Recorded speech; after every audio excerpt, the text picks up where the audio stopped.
Some people think fate whispers. I think it screams, right before it throws you into something you never saw coming. That morning, it didn't sound like destiny. It sounded like a growl that made the hair rise on the back of my neck. If you believe that doing the right thing matters more than doing the easy thing, you'll want to stick around. Like and subscribe to this story's truth, because what happened next proved that life doesn't give you time to think about morals. It makes you choose in the moment. The day began ordinary enough, the way dangerous days always seem to. I'd left the apartment before the sun was fully up, sneakers pounding against cracked sidewalks, the rhythm of my breath syncing with the quiet thud of each step. The air smelled faintly of last night's rain, that damp, earthy scent that made the world feel cleaner than it really was. My son, Jack, was still asleep when I slipped out, curled up in the blanket that had been his comfort since his mother left 2 years ago. I told myself I ran to keep my body sharp, to stay ready for whatever life threw my way. Truth was, running was the only time I had got quiet.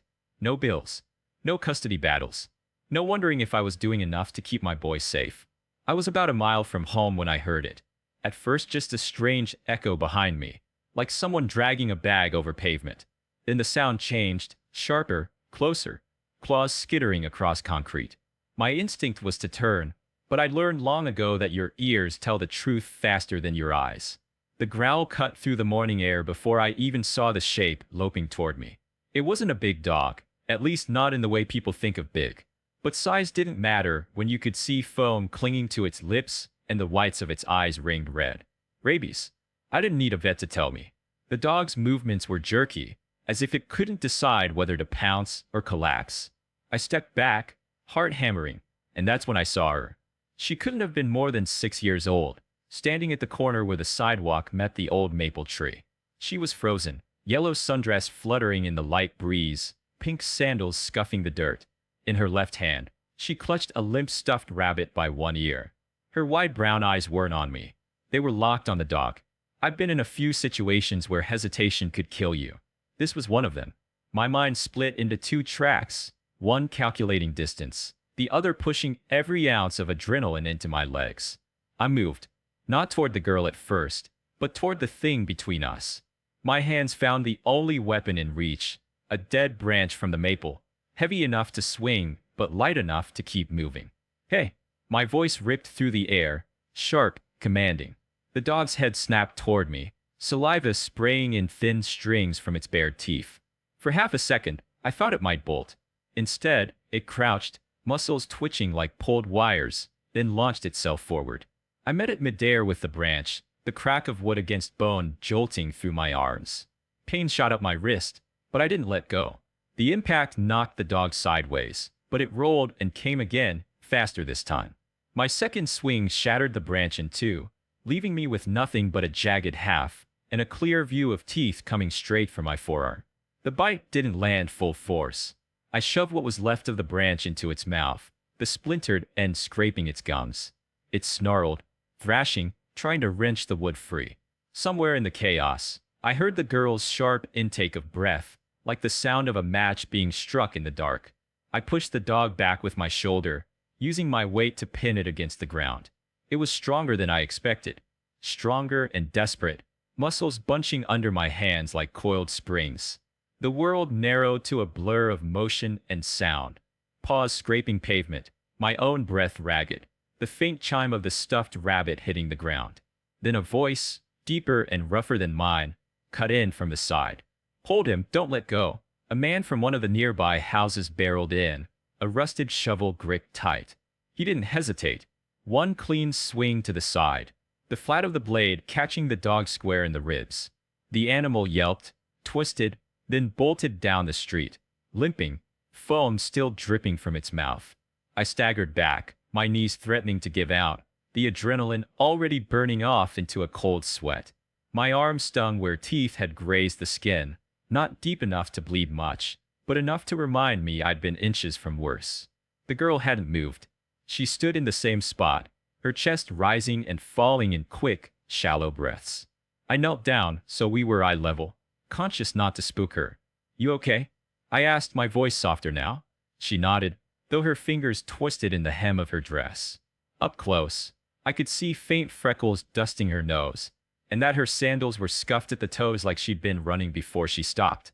She glanced toward the street where the dog had disappeared, then back at me. You made it go away. Yeah, I said, forcing a smile I didn't quite feel yet. But you helped. You stayed still. That was smart. Her lips pressed together in something like a smile, but her eyes stayed wary, darting past me as if she expected the dog to reappear any second. I was about to tell her it was gone when the sound of tires screeching against asphalt made both of us turn. A sleek black Tesla whipped around the corner, sunlight flashing off its polished hood. It braked hard, stopping just feet from where we stood. The door swung open, and out stepped a woman in a charcoal suit and heels that had no business on this sidewalk. She didn't look at me. She ran straight to the girl, dropping to her knees and pulling her into an embrace so tight it made the child squeak. "Lila," the woman gasped, hands cupping the girl's face. "Are you hurt?" "Did it?" Her gaze flicked over the child, confirming no injuries, before finally landing on me. That's when her expression shifted. Not just relief, but something sharper, like recognition blooming in the space between us. "You're," she began, but stopped, eyes narrowing just slightly. "You're Ethan Cole."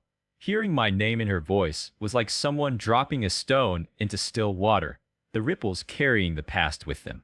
I hadn't seen Miranda Hawthorne in years, and certainly never expected to see her here, on a quiet street where a rabid dog had just tried to tear into a little girl. She straightened slowly, one hand still holding her daughter's, the other brushing an invisible speck from her sleeve. "We need to talk," she said, and the way she said it told me the attack wasn't the only unexpected thing about this morning. We didn't talk on the sidewalk. Too many eyes, too many questions in the air from neighbors who'd come out after the commotion, but stayed back when they saw the blood on my sleeve and the expensive car parked half up the curb. Miranda's attention was locked on Lila, scanning every inch of her as if the danger might still be hiding under her skin. I recognized that look. I'd worn it more times than I could count on Jack. After the ER visits, the asthma scares, the nights I'd had to watch him sleep just to make sure he was still breathing. The neighbor who'd helped with the shovel muttered something about calling animal control and drifted away, shaking his head. The street felt different now, still and charged, like it was waiting for the next move. Miranda finally looked at me again, her expression controlled in that way high-powered people get when they don't want to give anything away. "You need that bite checked," she said, her voice clipped, almost a command. "I've had worse," I answered automatically. It wasn't bravado, just fact. But her eyes flicked to my arm again, and I could see the calculations happening behind them. The kind you make when you're used to solving problems by throwing resources at them. "Get in," she said. "I'll take you to a clinic." No arguments. I glanced down the street toward my apartment. Jack was there, probably still sleeping. Every instinct told me to refuse, avoid the entanglement, keep things simple. But the adrenaline was starting to fade, and a dull ache was settling into my arm. Plus, I had the sinking feeling that whatever Miranda wanted to say wasn't going to be said standing in the middle of Maple Lane. Lila's hand was still in hers as we slid into the Tesla's back seat. The interior smelled faintly of leather and something expensive I couldn't place. Perfume, maybe. Miranda gave the driver an address I didn't recognize. For the first few minutes, the only sound was the hum of the electric motor and Lila's quiet breathing as she leaned against her mother's arm. I studied Miranda in the reflection of the window. Last time I'd seen her, she'd been in a hard hat and blazer, standing in the middle of a half-finished warehouse that was already bleeding money. She'd barely glanced at the security team, too busy negotiating with suppliers, pushing deadlines, making calls that could change a project's fate with a single yes or no. That was before the fallout. Before I'd refused to rewrite a statement after a break-in. Before I lost the job. "You're probably wondering how I knew your name," she said finally, eyes still on the road ahead. "I've been wondering a lot of things," I replied. She gave the smallest smile, though it didn't reach her eyes. "I make it my business to remember people who stand their ground, even when it costs them. Especially when it costs them."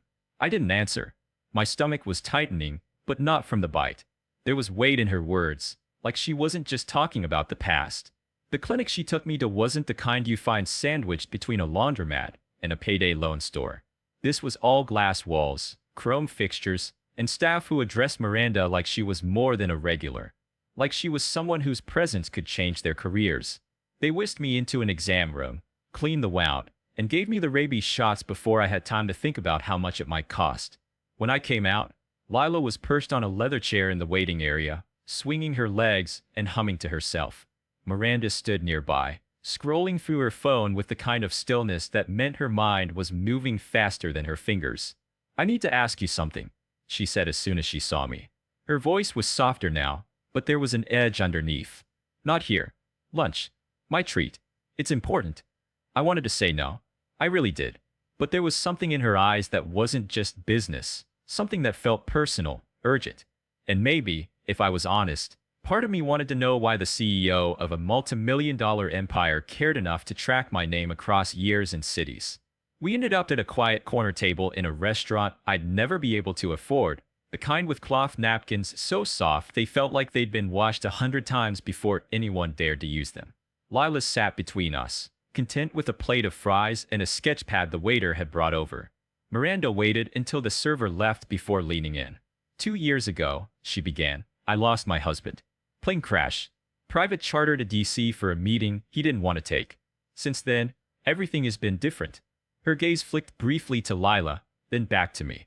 I've been careful, paranoid even, about her safety, about who's around her. I stayed quiet, sensing that this wasn't the part where she wanted me to speak. She took a breath. When I saw you today, when I realized you were the one who stopped that dog, it wasn't just relief. It felt like, I don't know, like a thread pulling tight. Because you've been in my mind before, Ethan. Not just from that job years ago, from something else.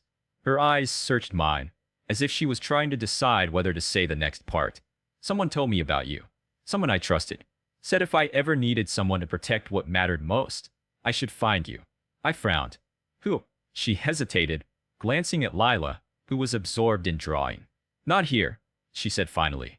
But I think. No, I know. Our paths crossing today wasn't an accident. The words sat between us like a puzzle piece that didn't fit anywhere yet. Outside the window, the city moved on. People rushing past, cars sliding through intersections, life happening as if nothing had just shifted in mine. But I knew better. Something had shifted. And whether I liked it or not, I was already too far in to step back. We didn't go straight home after lunch. Miranda asked her driver to take the long way, which in her world meant a quiet loop through side streets where the noise of the city felt far away. Lila dozed beside her, the half-finished sketchpad resting in her lap. When my husband died, Miranda began, her voice low. I found things in his files, emails, notes, about a case he'd been looking into for a friend. A single dad, ex-military, got blacklisted for refusing to lie in a corporate investigation. I didn't realize it then, but the name was yours. I didn't know what to say. My story wasn't a secret, but hearing it from her felt like she'd pulled it from somewhere private. Before the crash, he told me, if I ever needed someone I could trust without question, to find you. He said you'd risk everything to protect what mattered. She looked out the window, then back at me. Today proved he was right. I felt the words settle like a weight in my chest. Not heavy in a bad way. Heavy like something you're suddenly responsible for. We pulled up to my building. I stepped out, half expecting that to be it. A thank you, a polite goodbye, and her disappearing back into the world where people like me didn't usually belong. But she leaned out the open door. Ethan, I'm starting something. Security, yes, but more than that. A network of people who know what it means to stand their ground. I want you on it. And I want you close enough that if Lila ever needs you again, you're there before I even call. It wasn't a job offer so much as an invitation. To step into a life that could be more than surviving from one rent payment to the next. I glanced at Lila, still sleeping, her hand curled loosely around that worn stuffed rabbit. I thought about Jack, about what it would mean for him if I took this path. All right, I said finally. I'm in. Her smile was small but certain, like she'd known my answer before I gave it. Then the car pulled away, leaving me on the curb with the strange sense that I'd just stepped into the second act of a story I hadn't even realized I was in. And for the first time in a long time, I wasn't dreading what came next.